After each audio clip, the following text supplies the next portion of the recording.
En este podcast hablamos de lo que nos pasa a los de recursos humanos, sin filtros, en pantuflas y con una taza de café. Aquí te compartimos las opiniones y experiencias de quienes vivimos y respiramos la gestión humana. Si algo te funciona, ponlo en práctica. Y si no, ríete con nosotros, porque en este podcast nos tomamos el trabajo muy en serio, pero no tanto como para ponernos pantalones. Bienvenidos a Recursos Humanos en Pijama. Bienvenidos a un episodio más de Recursos Humanos en Pijama. Hoy vamos a hablar de buscando unicornios. Existe el candidato perfecto. Y está conmigo Tatiana Villar. Tatiana, bienvenida. Gracias. Gracias por venir. Mira, una de las cosas que a mí más me molesta es cuando los managers o los gerentes o la persona que está contratando está buscando ese candidato perfecto. Y fíjate que dice un estudio de Manpower del 2021 que el 63% de los reclutadores dicen que la falta de candidatos certificados o calificados es el mayor desafío en el proceso de contratación. Mi pregunta es, si el problema es que no hay candidatos calificados o es que la gente de las empresas están buscando esta gente maravillosa que no existe. Bueno, primero, muchísimas gracias por invitarme. Estoy muy contenta de estar aquí, sobre todo con un tema que me apasiona. Y con respecto a lo que preguntas, yo creo que depende mucho, primero, qué estamos buscando. Con los años que tengo en reclutamiento, yo creo que lo difícil es primero preguntarse realmente qué estamos buscando cuando empezamos un proceso de reclutamiento.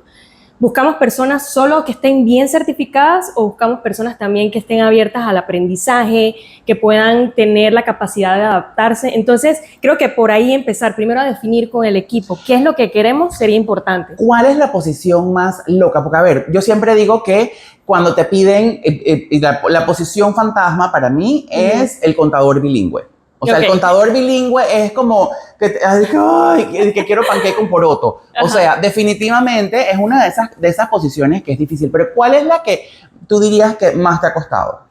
Wow, la que más me ha costado, yo diría que son varias, pero la que me ha marcado a mí, que me quedé como un poquito traumatizada, solo un poquito. Me encanta, espérate, hagamos una pausa, porque dije traumatizada, o sea, pero, te despertabas en la mañana con PTSD. Sí, de hecho, soñaba, hablaba, preguntaba a todo el mundo, porque primero no entendía lo que me pedían desde el principio, creo que eso nos pasa a los que estamos buscando gente constantemente, y era, tal vez no recuerdo bien el nombre, pero sí lo que la persona se dedicaba, era un ingeniero de protecciones eléctricas, y cuando a mí me dijeron el nombre, o sea, no me acuerdo bien cómo salía en el catálogo de descripción de puesto de la empresa. Yo dije, no voy a poder dormir. O sea, espérate, o sea, yo me acabo de imaginar al tipo como con vestido de uniforme militar y el man es que voy a proteger la electricidad de esta empresa. O sea, yo no tenía ni idea. No tenía idea dónde lo iba a buscar, qué era una protección eléctrica. O sea, me tuve que poner a estudiar. Yo soy psicóloga, no ingeniera. Y yo dije, bueno, aquí hay un reto. Y creo que fue uno de los puestos más difíciles por el hecho que donde lo estaba buscando tenía que ser en Panamá. Y para ese entonces, no sé ahora, habían muy pocos. Creo que para el tiempo recuerdo que el comentario era, wow, te va a costar. Espérate, o sea, y fíjate que... Eran como 10 personas. Eso te iba a decir, o sea, una de las cosas que es difícil es cuando estás buscando en un mercado de talento limitado. Es correcto. Eso es un punto interesante. Pero también es cuando, yo creo que es peor aún, cuando el mercado de talento no es limitado, pero tienes a un hiring manager que está buscando algo innecesario. Y yo creo que esa es una de las cosas que a mí más rabia me da. Cuando un hiring manager dice, es que quiero que esta persona sepa de project management, pero también quiero que sepa hacer un diagrama de Gantt y también quiero que sepa, tiene que tener experiencia en Maybelline. O sea, tiene que ser absolutamente todo, y no puede. O sea, es que tiene que ser esteticista con project management. Excel. Y saber Excel avanzado. Man, no puedo. O sea, explícame cómo manejas tú cuando tú sabes que las expectativas que tiene ese gerente o esa persona que está contratando,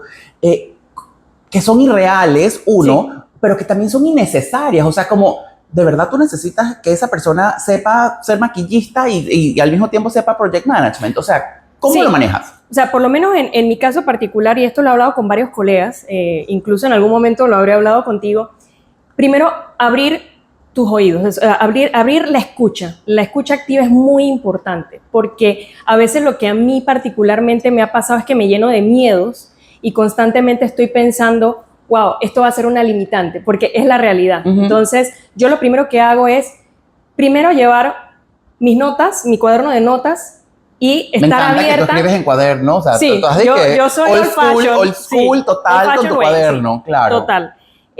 Me llevo mi cuaderno de notas, particularmente es mi forma de hacerlo. Hay personas que lo hacen con una tablet, pero Esa es tu bitácora. anoten, porque no solo la descripción del puesto importa mucho esa conversación primera que tienes con el cliente, con el gerente, con el contratante y decir, bueno, voy a anotar, porque hay cosas que, pero si yo te dije, Tatiana, en la reunión, es decir, bueno, yo tengo anotado esto, me voy a basar en esto. Entonces, primero, abrir a escuchar a esa persona y que te diga todo lo que quiere, lo que no quiere, lo que es ideal, lo que pasó con la persona que estuvo anteriormente en el puesto o que alguien nunca estuvo en el puesto y se necesita esto. Primero, abrirse a escuchar. Y preguntar qué es lo que esa persona va a hacer en el día a día. En el día a día, ¿cuál es la realidad? Claro, exacto. O sea, porque hay veces que, perdón que te interrumpí, pero hay veces que yo pienso que la persona te dice, es que quiero que sea bilingüe. Y cuando le preguntas cuántas veces en el día o en la semana o en el mes va a hablar inglés, la respuesta es, no, realmente es por si acaso. Entonces, espérate, si estoy contratando una habilidad permanente para una incidencia que no sabemos cuándo va a ocurrir, entonces probablemente te estás complicando más la vida de lo que necesitas. Y sabes que eso que dices es muy importante porque a veces me ha ocurrido precisamente con los idiomas, me dicen, bueno, tiene que ser bilingüe. Y yo digo, bueno, pero puede ser un intermedio. No, es que posiblemente en algún momento pueda venir nuestro presidente de, qué sé yo, Finlandia, y solo se podrá comunicar en inglés. Entonces, lo va a usar, pero hablemos de porcentaje, un 25%. Bueno, podría ser alguien, o sea, ahí también hay que estar abierto al segundo punto, diría yo, negociar, ok. Posiblemente en este sector yo pueda encontrar personas así como por ejemplo lo de la contabilidad, que es algo cierto, parece chiste, pero la mayoría de las personas... Hagamos en este momento un anuncio público una a los contadores. Petición. Señoras y señores contadores públicos autorizados, por favor aprendan a hablar inglés, se los suplicamos. Suplícales tú también, por favor. Por favor. O sea, aprendan a hablar inglés. Ustedes no saben lo que uno tiene que, y voy a usar la palabra correcta, lo que nosotros tenemos que parir a un contador que sepa hablar inglés. Y digo, los hay, y gracias a todos los contadores que hay, tengo muchísimos amigos contadores que son bilingües, gracias, los amo, los adoro. Solo soy amigo de contadores bilingües, no soy amigo de contadores no bilingües. Por favor, aprendan a hablar cualquier otro idioma, o sea, no solo tiene que ser inglés, pero inglés probablemente esté en su listita principal, pero o sea, aprendan a hablar otro idioma, porque si se quedan con español nada más o con uno solo, es probable que también, y eso no por nosotros, por ustedes, porque sus posibilidades se van a ver limitadas. Volvemos a nuestra programación regular. A la programación espérate, regular. que ya se me olvidó por dónde estaba, qué era lo que estábamos hablando. Sí, bueno, retomando un poco esto de negociar un poquito, que hablábamos del punto de la negociación, decirle al contratante, bueno, podríamos encontrar en este mercado, porque estamos en este país, porque estamos buscando con este presupuesto, porque también alguien con un idioma avanzado te puede costar más en el mercado a nivel no solo de búsqueda, sino también de presupuesto. O sea, te va a hacer más caro. Entonces, sí abrirte a la negociación. Primero la escucha, luego la negociación y después podemos tocar un tercer punto, pero yo diría como empezar esta conversación de ok, cada tanto nos vamos a reunir también para ver qué nos puede estar afectando, porque tal vez en principio, en esa primera conversación, no vamos a ver de repente todos aquellos detalles que tal vez estamos dejando de lado porque nos estamos nada más dirigiendo nada más a buscar lo que dice la descripción del puesto o las notas principales, las notas que pudimos haber anotado en un principio, diría yo. Y mira que tocaste un tema importante, y es cuándo, o más bien, cómo le explicas cuál es a cualquier persona, pero igual a un contratante, que lo que está buscando le va a costar en alguna forma, ya sea en dinero, en tiempo o en esfuerzo o en tiempo. O sea, ¿cómo se lo explicas? O sea, porque dijiste negociación y estoy totalmente de acuerdo, pero creo que una de las cosas más claves es, y a ver, siempre nos dicen a los de recursos humanos Sí. que hablemos el idioma de los negocios, y perfecto, y esa es una forma de hablar el idioma de los negocios, que es, amigo, amiga, ¿cómo te explico? ¿Lo quieres bueno, bonito y barato? Bueno, te va a costar alguno de esas tienes que, o que sacrificar algunas de estas cosas, o vas a tener que, de alguna manera, dar más, o sea, paga más o lo que sea, o sea, Sí.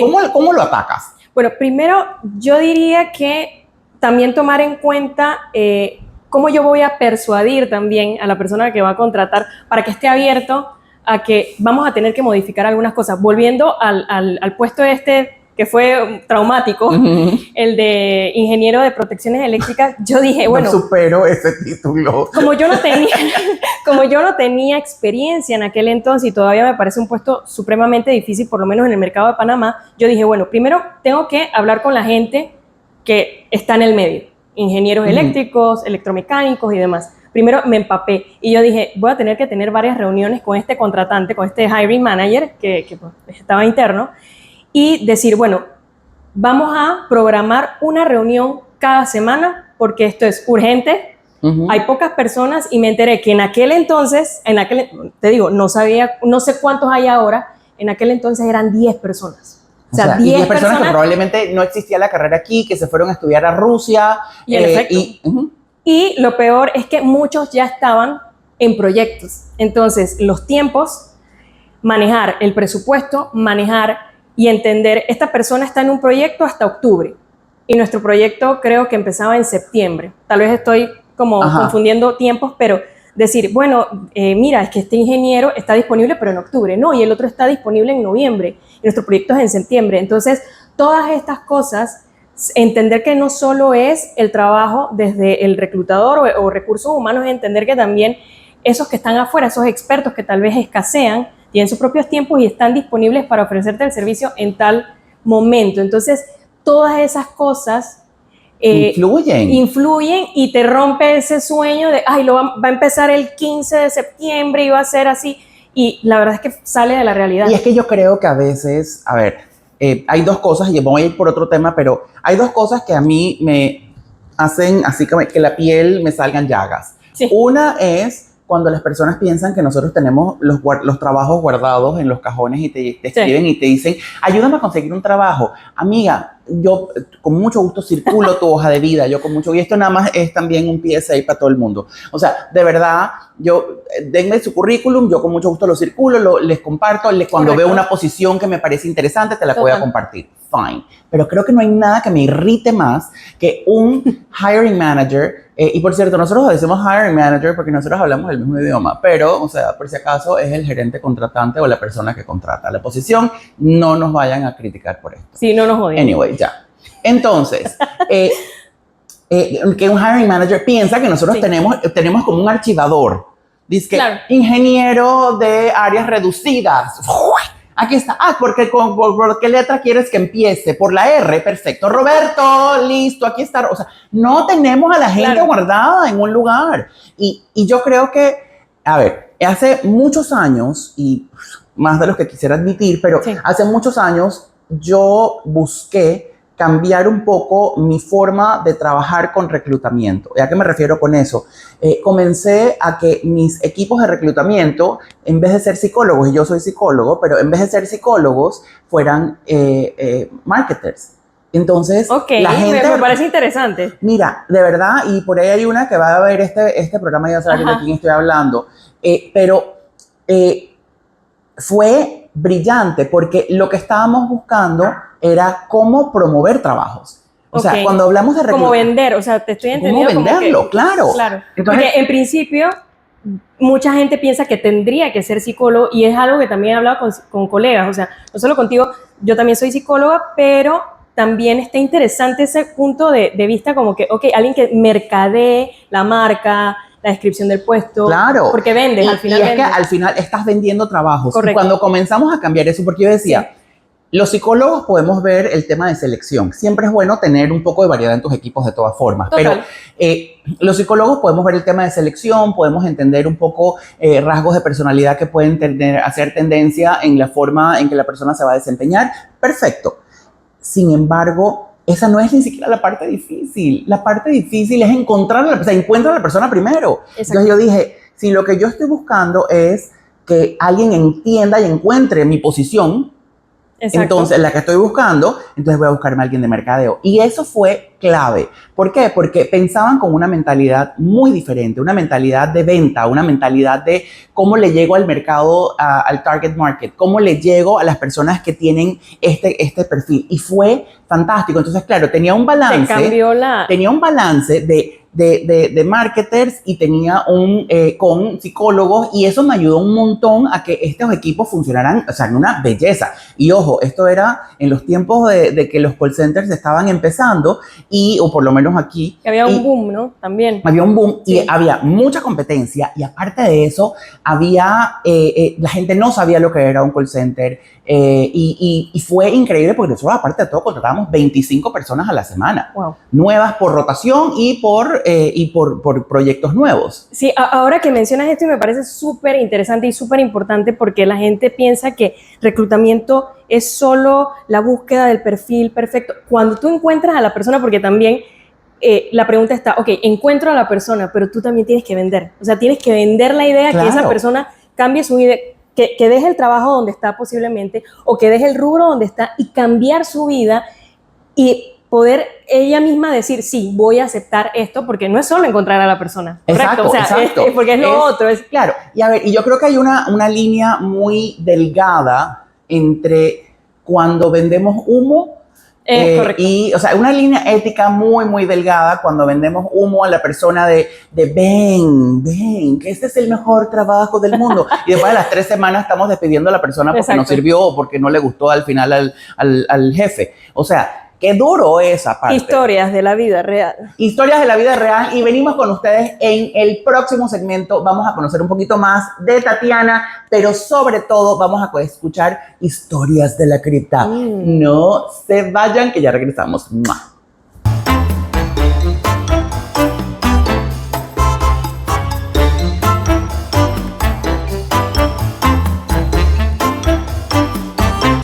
Y estamos de vuelta con Recursos Humanos en Pijama, con Tatiana Villar, psicóloga, doctora, maravillosa, reclutadora. O sea, eres la cosa más fantástica que pasa en la tierra. Panameña, de corazón. ¿De qué parte de Panamá eres tú? De la ciudad. De la ciudad. ¿Ciudad qué barrio? Yo nací en esta ribera, ¿no? Hospital del Niño Santo Tomás. Sí. Tengo que buscar mis papeles. Por favor, pero panameña. Es lo importante. Eso es lo importante de la ciudad. Háblame de tu pijama, que la amo con toda la fuerza de mi alma. Un regalo de mi hermana. Okay. Que soy, mira, dato curioso, soy gemela, pero ella se dedica exactamente a lo que yo me dedico. Cállate, yo no sabía. Espérate, yo conozco a Tatiana desde hace 300 años y yo no sabía que tu hermana también hacía lo mismo que tú. Reclutamiento. Cállate. O sea, ya basta. ¿Por qué no trajimos a tu hermana también? O sea, ella hubiera podido hacer una parte y después yo... Total, y hacen la otra y ya, y nada más se cambia la pijama. Repitamos el tema, hagamos más. ¿Ustedes alguna vez han hecho, yo sé que esto es una pregunta pendeja, pero no importa. O sea, ¿ustedes alguna vez dije, deja trabajar por mí porque tengo pereza? No, es que ella tiene una manchita aquí. Que se la tape. Sí, se la puede tapar. No, es que no sé. Es que después no voy a poder darle continuidad a los chistes internos, ¿sabes? No puedo. Pero se dedica a lo mismo, y de hecho hay gente que me saluda como... Ay, ella es la reclutadora que me llevó Y para no perder potenciales candidatos, saluden. Por supuesto. O sea, si son gemelos y son reclutadores y hacen lo mismo, los dos hacen... Creo que las posibilidades de encontrar 2 personas que son gemelas que son reclutadores, por favor, si ustedes son gemelos y son reclutadores los dos, llamen al 1-800 reclutamientos gemelos y nos indican y nos dan su información para traerlos al programa. Tatiana, una de las cosas que estoy fascinado es, esta es la primera vez en el programa que Lucas, mi gato, sale. Y él está enamorado de ti, mira esta belleza, él te ama. Sus ojos caen con mi collar y su pelo cae con la pijama. Es que ustedes es como uno para el otro. No te lo lleves. Tatiana, tú estudiaste psicología y cuando estudiaste psicología tú dijiste, perfecto, quiero ser reclutadora. O sea, ¿cómo pasó todo esto?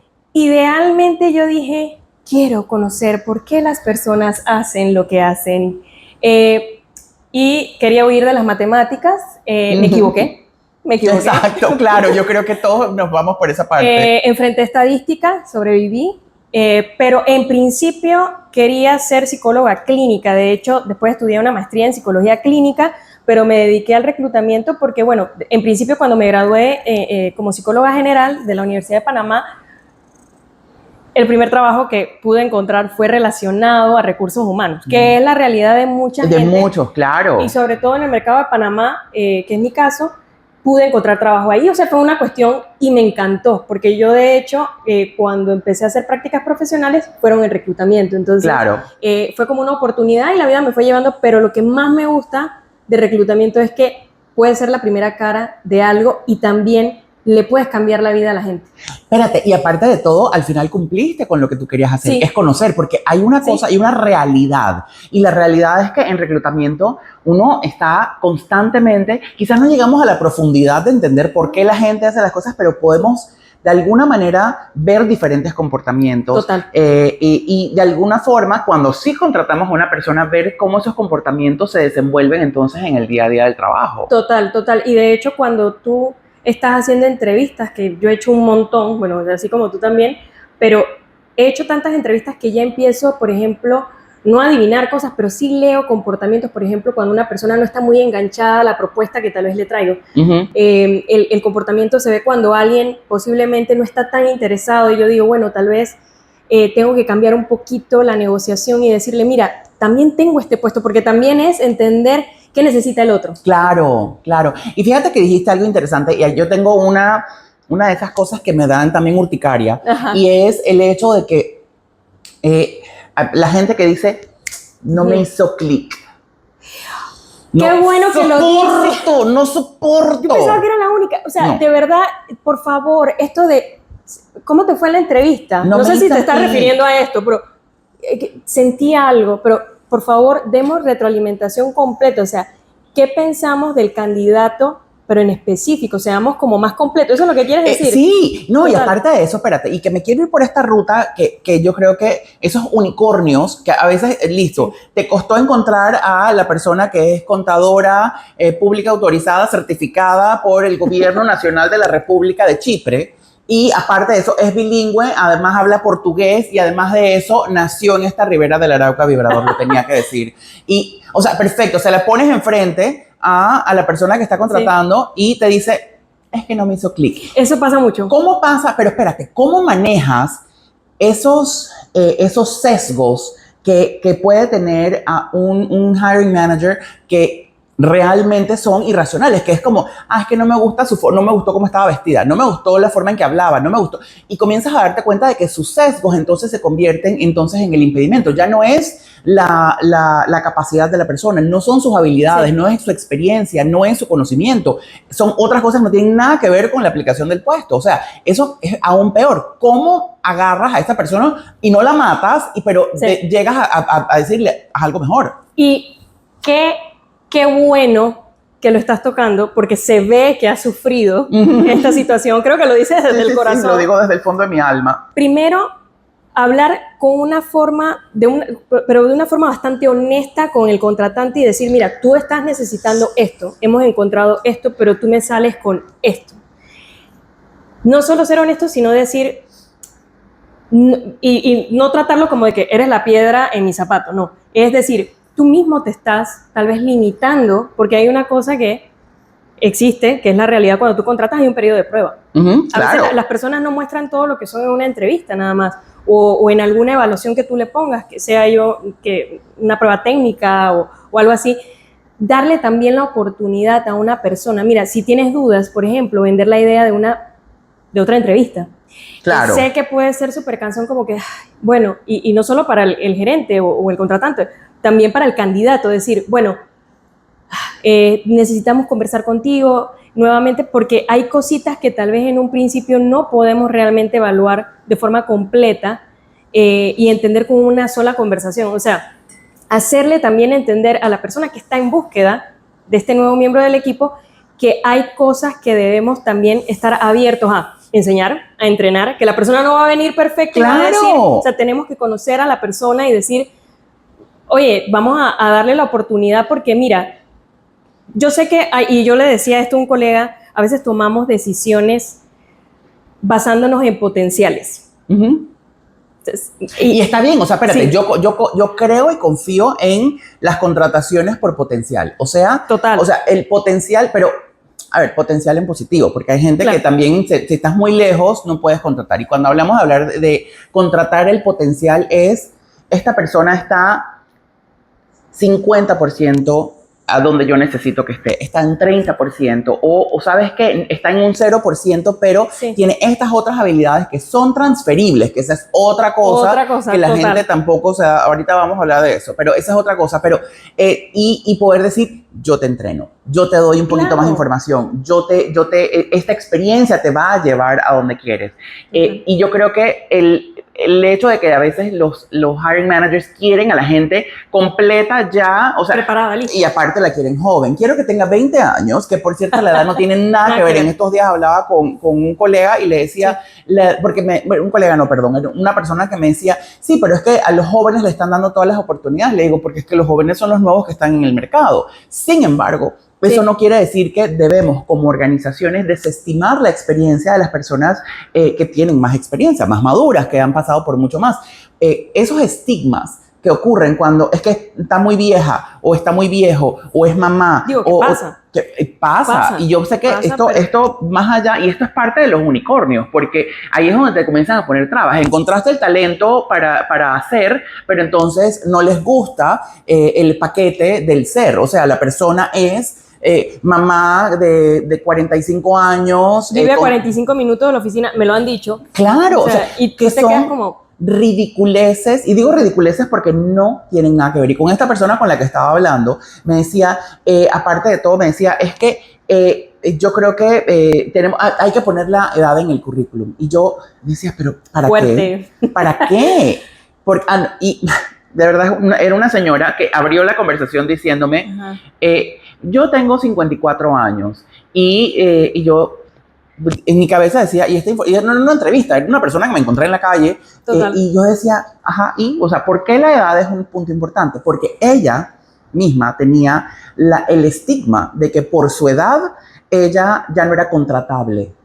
Wow. Pero es que, y esto es lo que yo pienso, las empresas se han encargado de decirle a las personas que pasan de 40 años que ya no eres bienvenido, exacto, ya no eres bienvenida. Y creo que es muy triste, y creo que es el mensaje para todas las organizaciones es, no lo hagan. O sea, la diversidad de edad, la diversidad de género, la diversidad de pensamiento, todo enriquece tanto a tu organización. Pero volvamos a el tema de nuestros unicornios, y cómo esos unicornios, cómo esos estigmas o cómo esos sesgos que tenemos nos agarran. ¿Qué es lo peor que tú has escuchado de un hiring manager que te dice, pero punto suspensivo?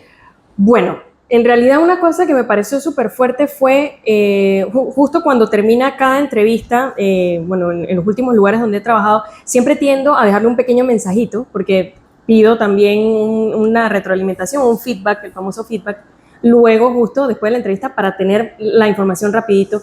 Y le pregunto a esta persona, él estaba buscando a una persona que creara como eventos, por decirlo de alguna forma. No voy a entrar muy en detalle, pero me manda la foto de la persona, como que tomó una foto de la llamada y me dice, lo vi con poca energía. Eso puede pasar, me ha pasado muchísimo. Claro. Lo vi con muy poca energía y no creo como que esté mal, pero fue eso y el comentario de no hicimos clic. No sé si no hicimos clic. Claro. Y yo dije, no, hombre, y espérate, ¿cómo traduces? Porque al final, ¿cómo traduces esa poca energía? ¿De dónde me la sacas? Y yo puedo entender a lo que la gente se refiere, porque nos pasa en las relaciones interpersonales. Yo puedo hacer clic con una persona porque en algún momento, pero cuando estamos hablando de una entrevista de trabajo, yo tengo la responsabilidad de identificar qué significa ese clic. O sea, yo sé que quizás no todos los hiring managers están entrenados para poder identificar competencias y pero tenemos que irnos en esa dirección. Tenemos que dejar de pensar de forma subjetiva. Y aquí me voy a un tema que era lo que iba a mencionar hace un rato y no lo dije, y es que detesto cuando la gente dice como que es que no me hizo sentido. Bueno, ese es el famoso clic. ¿Cómo manejamos o cuál sería esa forma de agarrar a un hiring manager y cuáles serían, yo te diría, cuáles son los 5 puntos o los 3, 4 puntos que tú le enseñarías a un hiring manager para que sea mejor contratando e identificando personas para su empresa, para su equipo? Primero, y me encanta que preguntes esto porque tal vez no lo tengo así como muy enlistado, pero puntos relevantes que yo diría, primero, abran esto, y siempre lo digo, la escucha activa, conocer al otro, porque la persona que estás entrevistando está en un proceso de evaluación, se siente nervioso, siente que tú sabes todo lo de la empresa y esta persona como candidata quiere ver esa oportunidad y la ansiedad tal vez no lo deja responder bien, qué sé yo. Abrir tu escucha activa. Luego también estar interesado en conocer a la persona. Una vez ya tocas estos puntos más, tal vez no preguntas personales, pero sí decir como que, oye, ¿viste el clima? ¿Qué sé yo? Romper el hielo con cosas como que también abran que la persona se muestre un poquito más real, como es, mira, sí, es que yo vivo en un lugar donde puedo ir a caminar, caminé esta mañana. Entonces se vuelve también una conversación mucho más enriquecedora porque conoces a la persona no solo como profesional, sino también como persona, que eso al final vas a compartir mucho tiempo. Creo que una de mis preguntas favoritas cuando para eso es, háblame sobre ti como persona. Y yo creo que eso de, primero, para no entrar en una conversación en donde estoy quizás dándole un cue para que la persona piense que le estoy preguntando si es casado, divorciado, que no me interesa o que tiene hijos o información. Exacto. Háblame sobre ti como persona, lo que tú me quieras contar. Claro. Entonces, y yo creo que esa pregunta me encanta. Dale, ¿qué más? Y yo diría también como cosas que no olvidar, porque a veces empiezan con estas conversaciones que te hablan mucho de que terminan como, ay, me encanta cocinar y me gusta el vino y esto es súper bien, y se olvidan de hacer las preguntas que le abren también la posibilidad de entender qué realmente hizo donde trabajó hace 2 años, 3 años, qué sé yo, qué aportó en un equipo, porque, por ejemplo, preguntar qué conocimientos técnicos tiene. Claro. Entender que tú estás llevando también la hoja de vida de la persona para saber qué cosas preguntar y qué no, prepararse con preguntas que sean relevantes a lo que estás buscando, porque a veces van y no saben ni siquiera lo que van, y entonces ellos hacen una porquería de entrevista y después le echan la culpa que la persona no hizo un trabajo, que no me gustó. Y Recursos Humanos no me manda ningún candidato y el reclutador no mandó a nadie relevante. Acabas de decir la palabra prohibida. O sea, sí o no, Recursos Humanos tiene la culpa de todo. De todo. No podemos tener la culpa de todo, man. Señoras y señores, yo les quiero decir algo. Tatiana, de verdad me ha encantado tenerte en nuestro podcast. Aquí, estoy muy contenta. Y gracias. Solamente tengo que hacer un disclaimer porque nuestra productora nos dice que Maybelline no nos está patrocinando, por ende mi comentario en Maybelline lo pueden obviar. Muchísimas gracias. Tatiana, gracias de verdad por venir. Gracias por cargar a Lucas toda la distancia. Gracias, Lucas. Y nada, ¿cuál sería tu mensaje final antes de que nos vayamos? Yo diría que, y va a sonar como que, bueno, pero esto es como de novela. Sean ustedes mismos, es la realidad. Porque al final, el día de mañana, cuando tú eres un gerente, tú eres jefe, como le quieran llamar, un líder de equipo, vas a mostrar lo que eres. Desde el principio es mostrar lo bueno, lo malo, lo feo, en el sentido de, aquí hay retos. Cuando tú vas a vender una posición, decir, como contratante, ¿no? Estos son los retos, somos un equipo que está conformado de esta forma, o sea, ser lo más honestos posible. Y como candidato, averigüen de las empresas, vean cuáles son sus expectativas, traten de entender y hacer preguntas también fuertes que signifiquen para ustedes una respuesta relevante para tomar una decisión. Me encanta. Ustedes saben que la conversa estuvo buena cuando ya nos hemos despedido como 2 veces y no terminamos el programa. Gracias. Nos vemos entonces, señoras y señores, en un próximo episodio de Recursos Humanos en Pijama, donde les decimos la verdad, pero súper cómodos. Chao. Chao. I love it.